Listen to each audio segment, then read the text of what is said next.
Hey, it's Craig.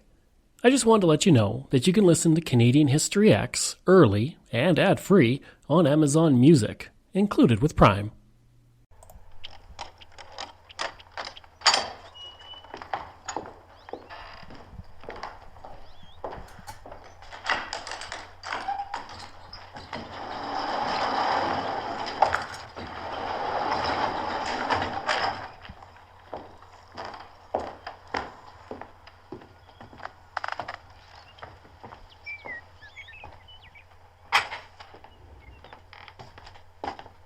John's been here 35 years.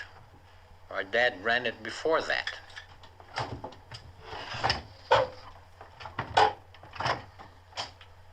Seems Dad had a name for this place. The Beacon. That clip was from an excellent National Film Board short that focused on the grain elevator in 1980, as the era was beginning to come to an end. Greetings and welcome to another episode of Canadian History X.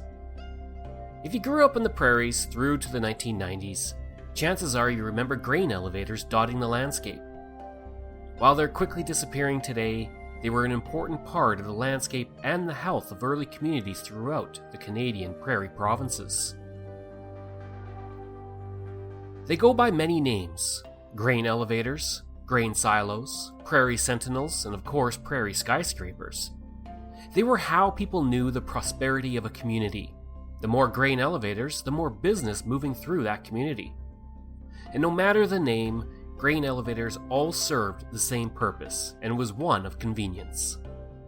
When early pioneers harvested their crops, they needed a place to store those crops. They couldn't keep that much grain on their property typically, and this would often involve transporting bushels to the elevator. Sometimes the elevator was close, other times it was far. But by being able to transport the bushels to a central location, the local community began to thrive. Grain elevators were nearly always located next to the railway, and at first, farmers would simply shovel their grain into a 2-bushel sack, which were then put on the loading platform along the rail line. The emptying of the sacks was a difficult job and took quite a bit of time. As a result, the grain elevator came to be. The Canadian Pacific Railway began to demand that vehicle warehouses be built, which took advantage of how fluid grain was when the force of gravity was applied to it. Grain elevators were then designed with a belt which had cups and scoops attached. This would load the grain into the elevator so that when trains came through, the valves could open and the grain would fall directly into the grain car. Let's go back to that National Film Board short for a good explanation. Now it all begins with the farmer when he comes in and dumps his grain in the pit, down under the elevator. The furthest farmer comes from about 12, maybe 15 miles, and it's all big trucks, 300 bushels or more. And a fella brings in 3, maybe 4 loads a day. And John, he doesn't just stand there, it's harvest and a lot to be done. He's responsible to about 100 farmers or more. There's checks to be issued, permit books, quotas to be noted, and in the end, he's got to keep track of how much grain he takes in. The grain is elevated by cups on a belt called the leg.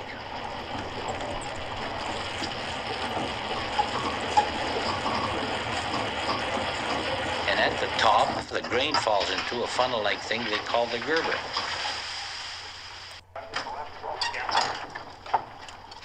The gerber spout is controlled from the bottom down here. It's connected to what we have a dial here, and it's numbered according to our bin numbers. And to make sure that it's sitting on the right saucer down there, we have to go up and have a look, because sometimes she doesn't work all the time, and it gets out of place a little bit, and you probably think you have the number 9 bin, and you're probably on number 8. And you could run into a problem there. To accommodate the growing need for grain elevators, the CPR began to offer free land rentals to encourage companies to build elevators that could hold 25,000 bushels, with belts powered by steam or gasoline. Before long, hundreds of elevators started to pop up along the rail lines of the prairies. The first companies to take advantage of the railway offer for free rental land were flour milling companies. Many companies were set up, including the National Elevator Company, the Searle Grain Company, and cooperatives run by local farmers, including the Grain Growers Grain Company. Eventually, wheat pools were set up in Manitoba, Saskatchewan, and Alberta, beginning in 1924. Going back a bit, the first grain elevator in Canada was built by William Hespeler in Manitoba in 1879, and it was a simple wood silo building and did not look much like the elevators we know today. In 1881, the Ogilvy Milling Company built a 25,000 bushel elevator in Gretna, Manitoba, which followed the more traditional look of the elevators we know today. For many years, 25 bushels was the limit for an elevator, but by the 1920s, 30,000 and 40,000 bushel elevators were being built, often measuring 24 meters in height. Annexes would help add additional storage capacity, with most annexes providing an additional 30 to 35,000 bushels of storage. Alberta would see its first grain elevator at Strathcona in 1895, and the last traditional wooden elevator would be built in that province in 1985. At the turn of the 20th century, there were 447 elevators in Western Canada, and the Canadian Pacific Railway, under William Van Horn, developed the plan to construct country elevators every 12 to 16 kilometers along the route, providing farmers with easy access for distributing grain. This would have an explosive impact on elevators and their growth. Alberta would have 43 elevators in 1906, and that would jump to 109 in 1908, and then 229 in 1909, and by 1912 there were 279. The peak for the western provinces was reached in 1935 when there were 5,758 elevators, containing a capacity of 189.9 million bushels. With so many elevators, larger concrete terminal elevators were developed by the CPR, which would hold an immense amount of grain. The first were developed around Fort William and Port Arthur, Ontario, later to be called Thunder Bay, in 1883 and 1884. The increase in grain production meant that the places without much farmland saw grain elevators pop up. Montreal would have 2 wooden CPR elevators built in 1887, and by 1918, Montreal was the largest grain port in North America. From the moment the first shipment of wheat left Winnipeg in 1885 for Montreal, that port would see immense growth. The Prairie provinces would become the breadbasket of the British Empire during the First World War, and the advent of the grain elevator would help more and more people begin to farm. In 1901, 2.5 million acres of wheat was farmed. This would increase to 9.9 million in 1911, and 19.3 million in 1921, and 25.5 million in 1931. Thanks to the grain elevators of Canada, an immense system of commerce sprang up. Stephen Leacock, a political scientist and humorist, would state of this system: a huge network complicated in its outline and ratifying in its relations, spread out from the head of the lakes to the confines of the grain country. You can view it as either a thing of beauty or of horror, a work of God or the devil, according to the mind you have, but at least it was intricate. The grain elevator was also admired by architects, including those from Europe who saw beauty in its simplicity. Walter Gropius, an architect from Germany, would state, "The grain elevators of Canada are almost as impressive in their monumental power as the buildings of ancient Egypt." Sir Barry Jackson, a theatre director from England, would see the pride the Canadians took in the elevators and hoped it would apply to other areas of the culture. He would state that he wished that Canadian cities would take as much pride in their theatres as they did in their grain elevators. Other views of the elevator took on a different take.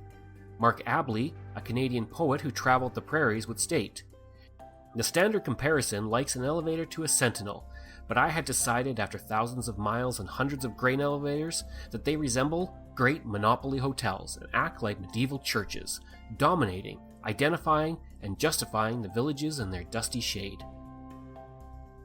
The federal government celebrated the grain elevator as an important part of our heritage. From 1954 to 1967, the Canadian dollar bill featured a grain elevator in the distance.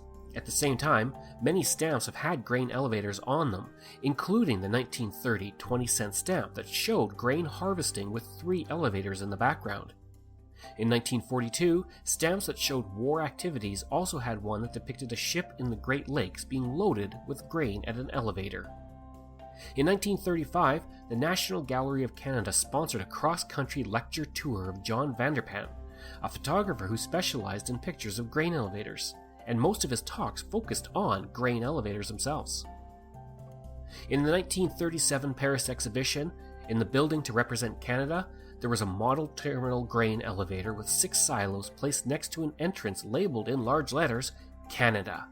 The building, which also looked like a concrete grain elevator, was designed by Emilio Brunet, who wanted to show Canada as the greatest individual exporter of wheat. Now we all know what's coming. Despite our love for the image of the grain elevator, before long, things began to change. In the 1930s, the Great Depression hit, and this led to a rural depopulation that caused several communities to disappear. By the 1950s, the road system of the prairies was improving, and while the primary elevator system was still stable, fewer people worked larger farms, and the smaller branch lines of the railway were less profitable. This meant elevators began to disappear from many rural communities. An excellent example of this was in 1996 in Inglis, Manitoba, when it shut down its elevators, something that was difficult for the community to do, as this clip from CBC shows. On a cold winter afternoon, the last load of grain ever to come out of an elevator in Inglis, Manitoba is ready to hit the road. That'll do her. The final papers are signed, and a 73-year-old tradition in this town comes to an end. That's the last load. Cleaned right out here. We're just doing our final bookwork. Inside, a final audit is done, the last official act. The people who work here wonder what's next for Inglis. Kind of takes a lot of people away from this town that could probably do their shopping other places, and it kind of slowly kills the town. Kind of a sad day for Inglis. All the farmers would come in. This was a meeting place for the farmers. And it's gone. There's going to be a lot more of them. Rail companies began to seek permission to abandon these lines, and with them the grain elevators that sat along them. By the 1990s, elevators were either being torn down or bought by producers for their own personal storage. Others would burn down or be preserved, as has happened in places like Spruce Grove, Alberta, Leduc, Alberta, and Hazelet, Saskatchewan, among many others. As for Inglis, Manitoba, well, they still have that row of 5 elevators that have been designated as a National Historic Site. Today, those elevators are safe, but that was not always the case. So let's go back to that CBC News story from 1996 and the efforts of the community to save the elevators. If I didn't see the elevators, it would feel like driving into a different town. They're monuments to Western Canada. Marcy Rowat wants to save Inglis's elevators. Historians say they are the only remaining block of 4 left in Manitoba, one of the last in the country. The Federal Minister of Heritage is deciding if the elevators should be designated as a National Historic Site. Our goal is to restore 4 so that at least they're in safe standing condition, and look at possibly restoring 1 to an operating museum. The cluster of 4 elevators makes Inglis unique. It's also a curse. Restoring and preserving them will cost money the town doesn't have. Oh, it's almost impossible. We need a lot of help from government sources. There's no way we could do it on our own. We had an estimate that to side an elevator costs approximately $70,000. Being 4 of them that we want to preserve, therefore the costs are quadrupled. At the Inglis Hockey Arena, some wonder if it's worth it. They're not worth anything. It costs a lot of money to upkeep them. And furthermore than that, people are paying too much taxes on the farms as it is. And I say go. It'll cost quite a bit, because if you notice out there's 3 of them already leaning, and there's the wood's been there a long time, and they deteriorating pretty bad, like the paint's falling off. I don't know if it's possible for just the town of Inglis to be looking at raising that money. We're seeing this as an area project. It's something that can benefit the entire area as a whole, with tourism development, etc. So we're hoping that the outer lane communities will take hold of the concept of restoring the elevators. Today, those prairie sentinels that numbered in the thousands are an endangered species, with only a few hundred left, and fewer lasting with each passing year. So as you drive the prairies, if you see a grain elevator in the distance, stop by, take a picture, and preserve it for future generations to see. Information comes from Wikipedia, the Canadian Encyclopedia, The Rise and Fall of the Grain Elevator as a Canadian Symbol, A History of Grain Elevators in Manitoba, Alberta's Grain Elevators, CBC Archives, and the National Film Board. I hope you enjoyed this episode of Canadian History X, and if you did, please give a rating and review. You can reach me at my email, canadianhistoryx@gmail.com, and remember, that's EHX. You can also visit my website to see hundreds of articles on Canada's history at CanadaX, again, ehx.blogspot.ca.